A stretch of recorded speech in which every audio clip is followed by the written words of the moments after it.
Hello, I'm Hikylabur and welcome back to Hikylabur, where I'm realizing my potential while protecting my mental. Thank you for showing up today as I continue to invite you to feel real still. Feel all that you are, show up as your authentic self, and be present because that's all we have is the here and the now. Speaking of here and now, I'm going to stay in the moment, but I have 2 weeks left. Well, 2 weeks of classes left after this week. It is Monday, April 8th, a Monday of an episode release, but we're getting back on track. I missed last week, but we'll get to that. I have 2 weeks left and a month, I believe, until graduation. But let's not worry about what's there. I know what's ahead. I know what assignments I have to. I know that I have some submissions due, some things that will work themselves out. But right now, let's get into this episode. Last week, we talked about remaining in motion, in being short for intentional, but making intentional strides towards the direction that we want to go in. We want to grow in because we have a goal in mind.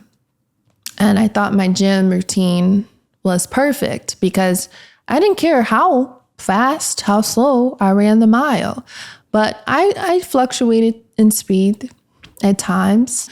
And as I'm running and I do get a little winded, let's slow down a little bit. Let's pace ourselves and get to the mile so we can have energy for the rest of the day, have energy for the rest of this workout, be okay after this and not be so drained to where I can't function. And I don't know about you or y'all on the other side, but sometimes I would run so hard on the treadmill or outside that I felt like I was so sick. I know we've all been there, but I don't think that's normal. You should listen to our bodies. So listen to your body when you're moving too fast in life. We know best. And last week, that's when my body was telling me to slow down. Let's look at some things. Let's observe.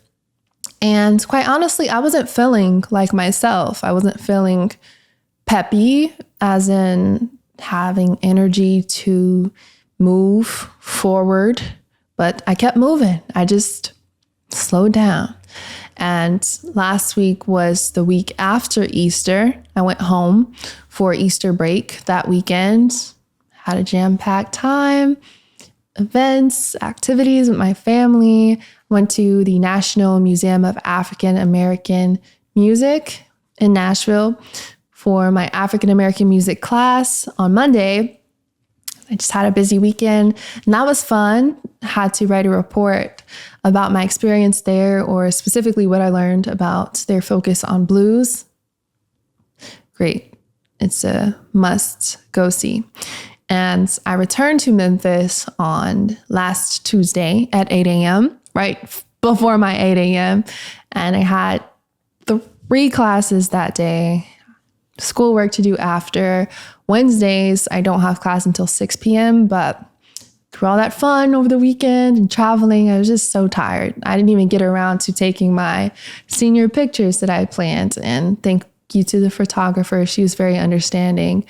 But hey, had to keep moving. Thursday came, had 3 more classes again.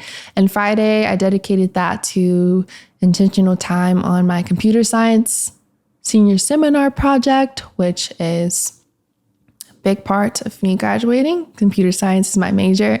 So I just took a moment to slow down in this vicinity or facet of my life, but I kept moving, making intentional motion towards the end goal, which is graduating. And speaking of graduating, I had a goal to experience what we have at our school. I know other colleges have it, but it's called Rites of Spring. And every year, I don't think they had an event for the spring of 2021. Well, an artist come. I can't remember. I'm not going to go look either because I didn't go. And I didn't go sophomore year. I didn't go junior year. And so why not go this year, regardless of the artist? This time I was interested in the artist, Waka Flocka Flame. He came and brought, I forget the opening act because I missed that. But I saw the main attraction and it was really good. My cousin Anissa came down on Saturday and we just had a great time together. We wanted to do what I wanted her to do, a bonus episode with me and talking about navigating our 20s as young 20-year-olds do. And so we have those conversations all the time. So why not have it on the podcast? So she came down Saturday. We had a good time. We wanted to go to the concert, which ended, at what I believe to be like 10:30 p.m. And then there was a party from 11 to 1 a.m. We didn't make it to the party. We walked past the party, but that's about it because the concert was nearly a party. I'll include some pictures and maybe a video or two in here, but that was so much fun. And that was part of me doing something intentionally to remember while I'm in college. Yeah, doing something while I'm in college that I will remember. And then Sunday, Cuzzo left me, she went back to Nashville, and I just also dedicated that to getting myself back grounded in my space and ready for the week. And today is Monday. I slept in to 12 p.m., not going to lie, and got up, got myself prepared because we had the partial eclipse today. So I wanted to go to campus, not only to do some more schoolwork, but also to see the eclipse. And I'll include a picture there. It was quite the sight, just seeing everyone, because I go to a small college compared to others. It's like 2,000-ish students or so. And I felt like majority of them were out on the lawn looking with their glasses. I FaceTime my boyfriend and my parents. I don't really have any friends on campus. I know people, but it's not like that for me to go like, hey, let's look at the eclipse together. So that was nice to just have my little community on my phone, but also be with the community on campus. I took a break from developing my project, and I'm glad I went to see that because there won't be another one for 20 years. So sometimes we can take moments like that for granted, but you never know. And I'm grateful that I took the time to do that. And here I am later in the day after getting mostly through it. It's about it is 10:50 p.m. on April 8th. And here I am finishing what I started.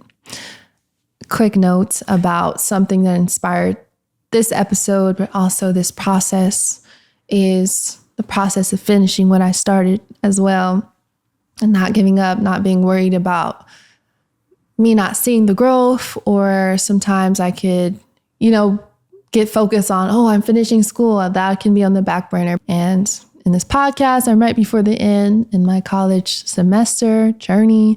I'm right before the end, and I am committed to finishing intentionally, remaining in motion, playing off of last episode, whether that means I had to take a week off from recording this beautiful medium to share more of my story of who I am and live out my purpose.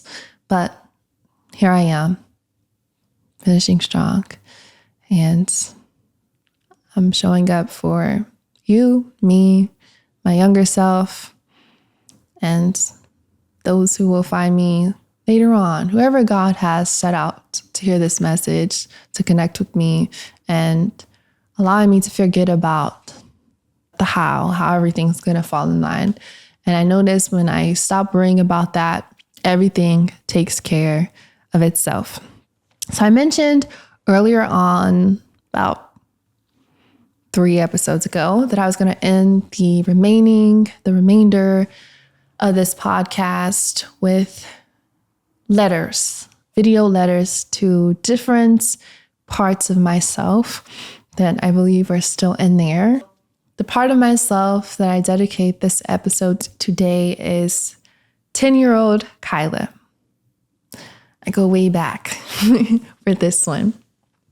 I was reminded of my younger self this past weekend when I started being a little self-conscious about my body, about little things about myself that I've grown so much to love and to accept. But as humans do, as we are, thoughts can come in that counter that work or try to counter that work or tell us lies about what we know to be true.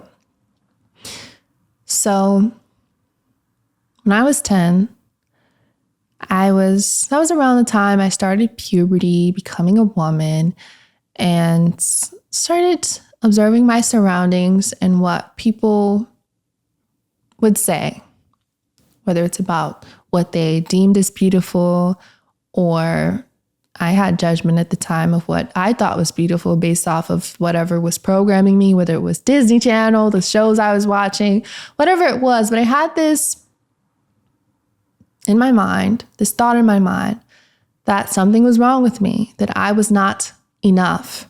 And so I remember this past weekend, I had on a nice outfit. I may include a picture, I may not, but I had on a nice outfit and I wasn't going to wear it at first. But my cousin gave me as cousins do, gave me the initiative or encouragement to wear it. And I remember when she took a picture of me, I looked at it and I was like, if only I had a 6-pack, that would be great. This would be perfect. There's something off. That seems something little or something that is something normal that women or men, the like people can have about themselves in photos.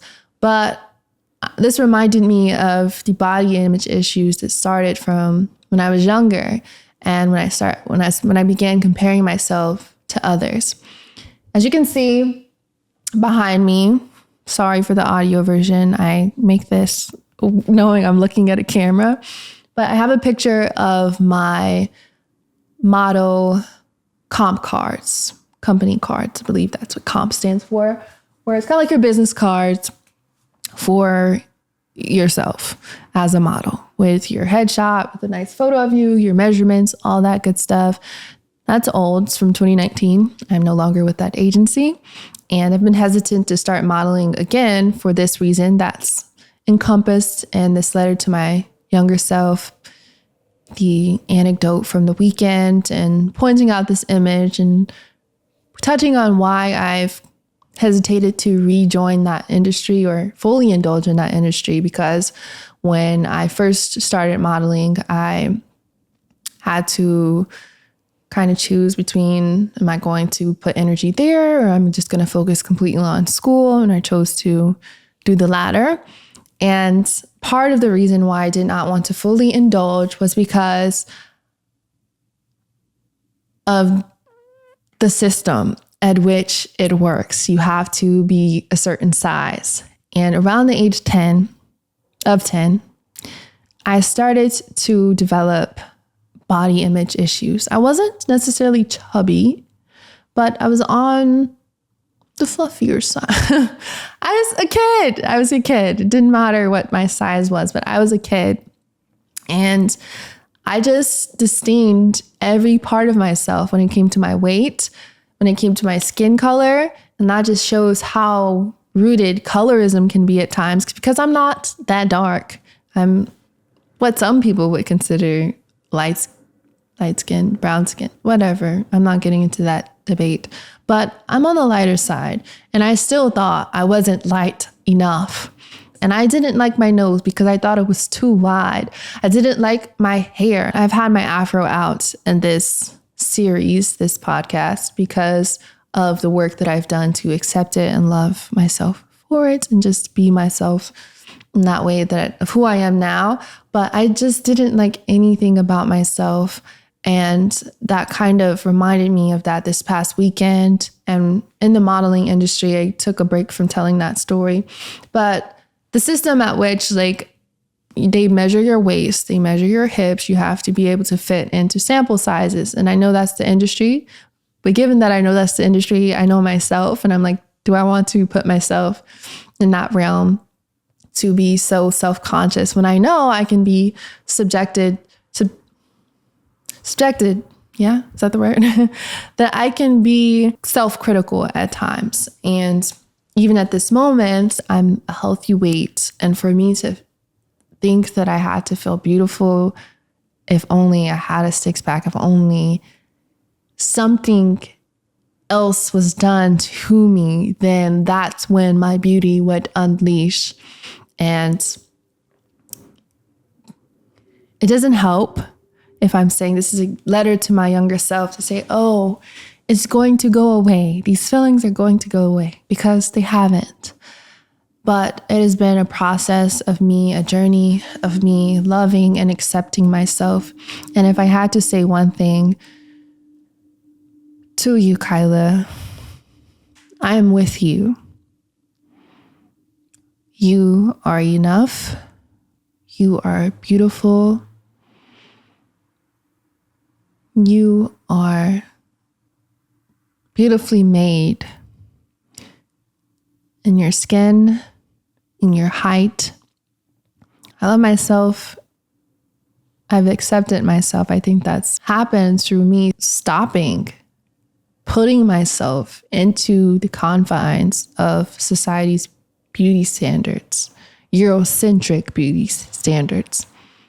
Shoot, sometimes Black culture beauty standards can be misleading, because on one hand, some mainstream images that you see about beauty, I know the natural hair girlies are coming out and rocking it, shining, for those who are also reflecting on or trying to understand, why do Black women not like their hair sometimes or at times, or why is the mainstream image bust downs, long sew-ins down to your butt.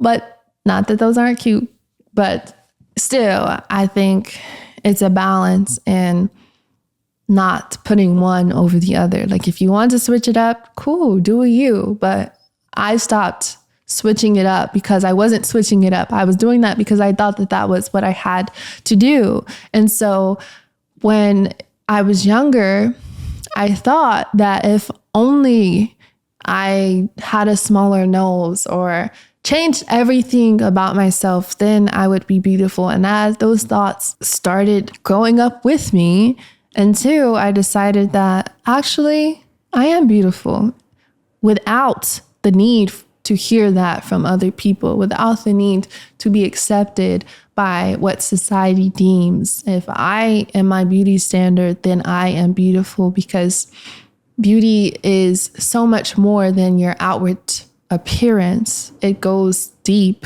within you. Can you have a beautiful appearance and a beautiful soul? Can you say that you radiate love? Can you operate from a non-judgmental perception of people, and stop trying to fit them in that image as well? And I notice myself doing that at times, because I think you're supposed to look like this or be this way, then I will judge someone else for doing something different. But that's not how it's supposed to be. Once you start accepting yourself, don't start rejecting others because they don't align with how you see yourself. Our worlds intertwine as well as coexist. So when you're creating your image for yourself, your standards, your beauty standards, your life's standards, it's completely fine to alter them for yourself, but don't let that be judgmental of other people. So summarizing to say about my younger self, about my present self, and how it's a journey. The feelings sometimes don't go away, but it goes back to I love myself, I accept myself, affirming yourself in the mirror first, that I am so much more than what I look like. And what I look like is beautiful. It represents my ancestry. I notice my father, my mother, and me. Sometimes when I smile, I think of my past uncle. And so it's just the beauty in how we can represent our lineage in our appearance. I come from tall people. So it's all in that process of how do you view something? How do you view yourself? And little Kyla, nothing is wrong with you. You are beautiful. You are amazing. You are extraordinary. You don't have to wish to be someone else. God made you perfectly in His image, in His love, in His light. I am with you because I have not abandoned you. God has not abandoned you. We are in this together. I love you. I love you.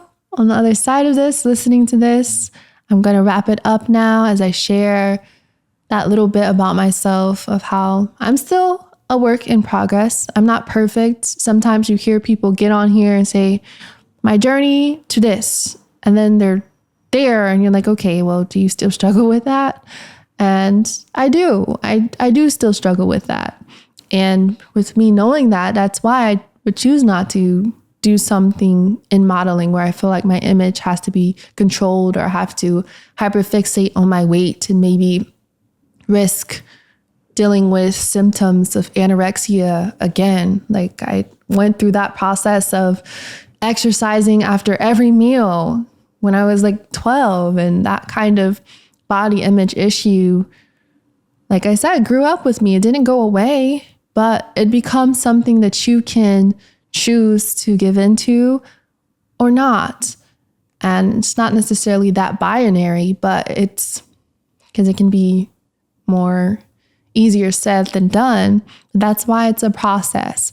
And with yourself, let yourself know that you're with you, because throughout our years of life, of what I'm understanding, those parts of you stick and they continue to grow and develop as you choose to develop yourself. Time is going to keep moving. So make that choice intentionally, remain in motion, and continue to feel, be real, and take a moment to sit still sometime. You know the saying, have planned, but God will laugh, because it could be something completely different than you expected. So all of that to say, I don't know when I'm going to be back on social media beyond this medium, posting on YouTube or making posts to keep you all updated. But here I am. I'm showing up. I'm finishing what I've started. I'm remaining in motion and I'm remaining in gratitude. And Kyla, my friend, on this journey with me, I am with you. So have a great week. I'll see you next time. Thank you.